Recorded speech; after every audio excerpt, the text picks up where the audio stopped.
Jesus finished praying, he left with his followers and went across the Kidron Valley. He went into a garden there, his followers still with him. Judas, the one responsible for handing Jesus over, knew where this place was. He knew because Jesus often met there with his followers. Jesus and his followers went to a place named Gethsemane. He said to them, "Sit here while I pray."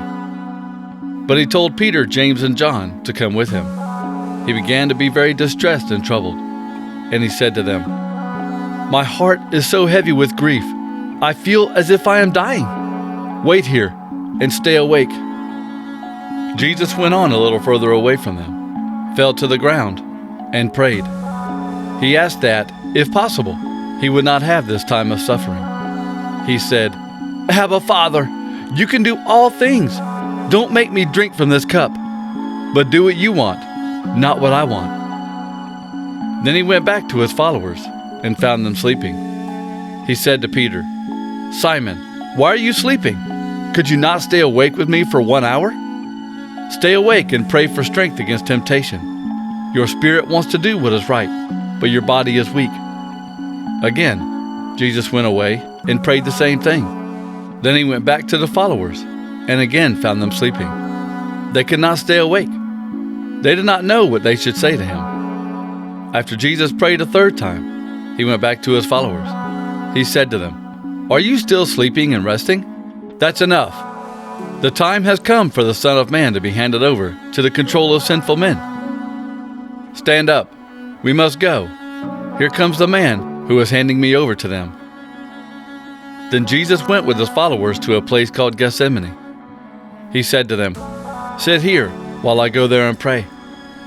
He told Peter and the 2 sons of Zebedee to come with him. Then he began to be very sad and troubled. Jesus said to Peter and the 2 sons of Zebedee, "My heart is so heavy with grief, I feel as if I am dying. Wait here and stay awake with me."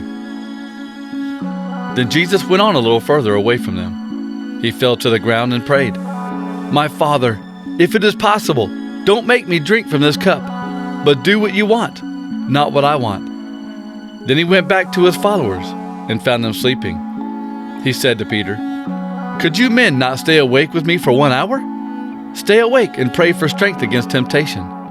Your spirit wants to do what is right, but your body is weak." Then Jesus went away a second time and prayed, "My Father, if I must do this, and it is not possible for me to escape it, then I pray that what you want will be done." Then he went back to the followers. Again he found them sleeping. They could not stay awake. So he left them and went away one more time and prayed. This third time he prayed, he said the same thing. Then Jesus went back to the followers and said, "Are you still sleeping and resting? The time has come for the Son of Man to be handed over to the control of sinful men. Stand up. We must go. Here comes the one who will hand me over." Jesus left the city and went to the Mount of Olives. His followers went with him. He went there often. He said to his followers, "Pray for strength against temptation." Then Jesus went about 50 steps away from them. He knelt down and prayed, "Father, if you are willing, please don't make me drink from this cup, but do what you want, not what I want." Then an angel from heaven came to help him. Jesus was full of pain. He struggled hard in prayer. Sweat dripped from his face like drops of blood falling to the ground. When he finished praying, he went to his followers. He found them asleep, worn out from their grieving. Jesus said to them, "Why are you sleeping? Get up and pray for strength against temptation."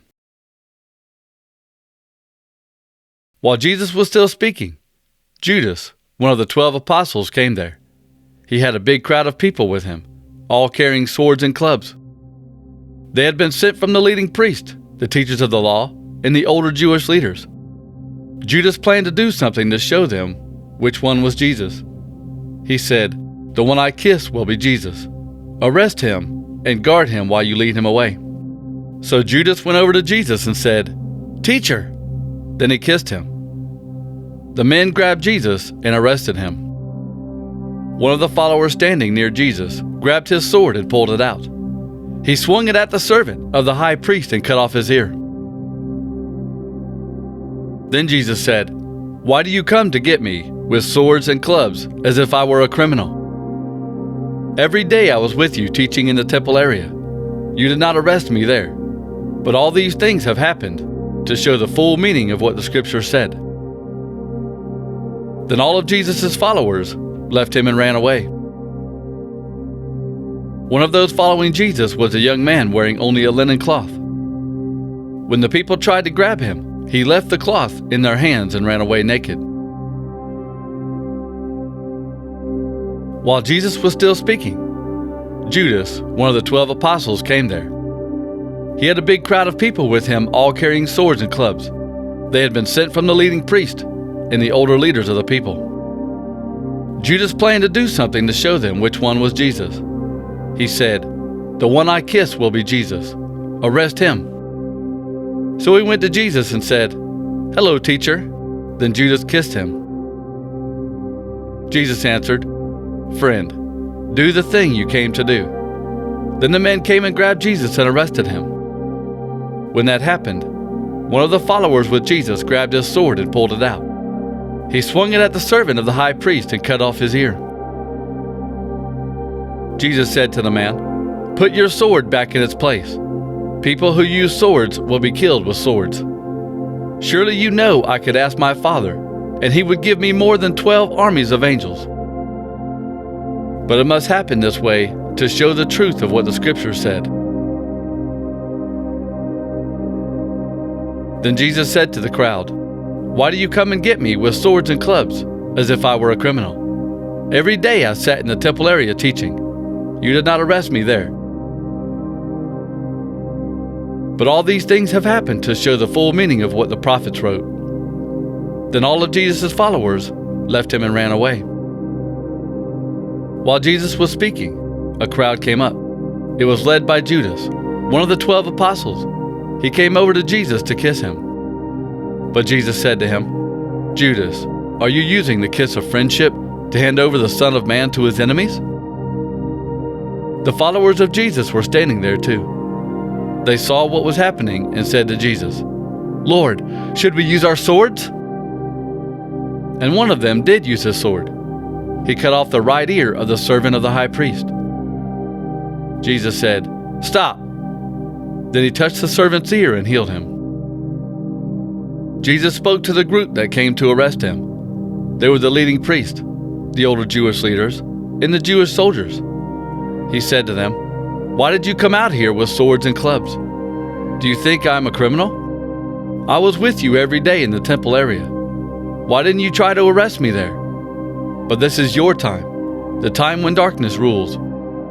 So Judas led a group of soldiers to the garden, along with some guards from the leading priest and the Pharisees.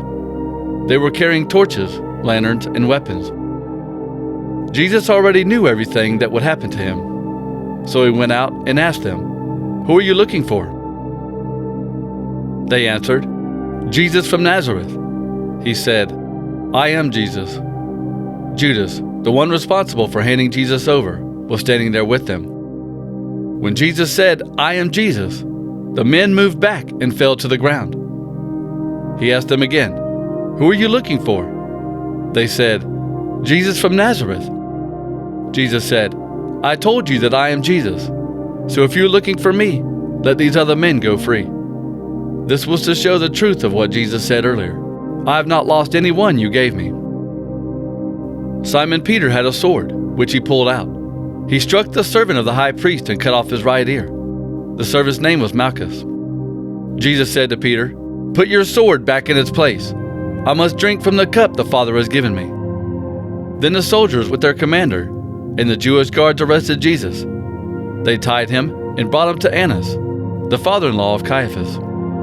Caiaphas was the high priest that year. He was also the one who had told the other Jewish leaders that it would be better if one man died for all the people. Simon Peter and another one of Jesus' followers went with Jesus. This follower knew the high priest, so he went with Jesus into the yard of the high priest's house. But Peter waited outside near the door. The follower who knew the high priest came back outside and spoke to the gatekeeper. Then he brought Peter inside. The girl at the gate said to Peter, "Are you also one of the followers of that man?" Peter answered, "No, I am not." It was cold, so the servants and guards had built a fire. They were standing around it, warming themselves, and Peter was standing with them. The high priest asked Jesus questions about his followers and what he taught them.